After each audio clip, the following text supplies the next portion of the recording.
Pathanamthitta Kadammanitta Mount Zion law കോളേജിൽ വിദ്യാർത്ഥിനിയെ മർദ്ദിച്ചെന്ന കേസിൽ ഡിവൈഎഫ്ഐ നേതാവ് ജെയ്സൺ ജോസഫിന് ജാമ്യം ലഭിച്ചു. പത്തനംതിട്ട ജുഡീഷ്യൽ 1-ാം ക്ലാസ് മജിസ്ട്രേറ്റ് കോടതിയാണ് ജാമ്യം അനുവദിച്ചത്. നിലവിൽ ജെയ്സൺ ജോസഫ് റിമാൻഡിലാണ്.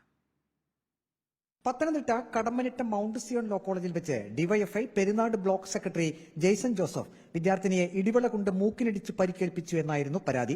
ആറന്മുള പോലീസാണ് കേസെടുത്ത് അന്വേഷണം നടത്തിയിരുന്നത്. ഹൈക്കോടതി ജെയ്സൺ ജോസഫിന്റെ മുൻകൂർ ജാമ്യാപേക്ഷ തള്ളിയിരുന്നു. ഈ മാസം 13-ന് മുമ്പ് അന്വേഷണ ഉദ്യോഗസ്ഥന് മുന്നിൽ ഹാജരാകാൻ ഹൈക്കോടതി ജെയ്സന് നിർദ്ദേശം നൽകിയിരുന്നു. കഴിഞ്ഞ ദിവസം പത്തനംതിട്ട ഡിവൈഎസ്പി ഓഫീസിലെത്തി ജെയ്സൺ ജോസഫ് കീഴടങ്ങി. പത്തനംതിട്ട കോടതിയിൽ ഹാജരാക്കിയ ജെയ്സനെ റിമാൻഡ് ചെയ്തിരുന്നു. പത്തനംതിട്ട ജുഡീഷ്യൽ 1-ാം ക്ലാസ് മജിസ്ട്രേറ്റ് കോടതിയിൽ ജാമ്യാപേക്ഷയും ജെയ്സൺ ജോസഫ് സമർപ്പിച്ചിരുന്നു.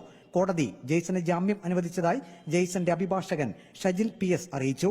ഇന്ന് ആപ്ലിക്കേഷൻ കൊടുത്ത അന്ന് തന്നെ ബെയിൽ കേൾക്കുകയും തുടർന്ന് മെറിറ്റിന്റെ അടിസ്ഥാനത്തിൽ അദ്ദേഹത്തിന് ഇന്ന് തന്നെ ബെയിൽ അനുവദിച്ചുകൊണ്ടുള്ള ഉത്തരവ് ബഹുമാനപ്പെട്ട പത്തനംതിട്ട 1-ാം ക്ലാസ് മജിസ്ട്രേറ്റ് കോടതിയിൽ നിന്ന് ഉണ്ടായിട്ടുണ്ട്.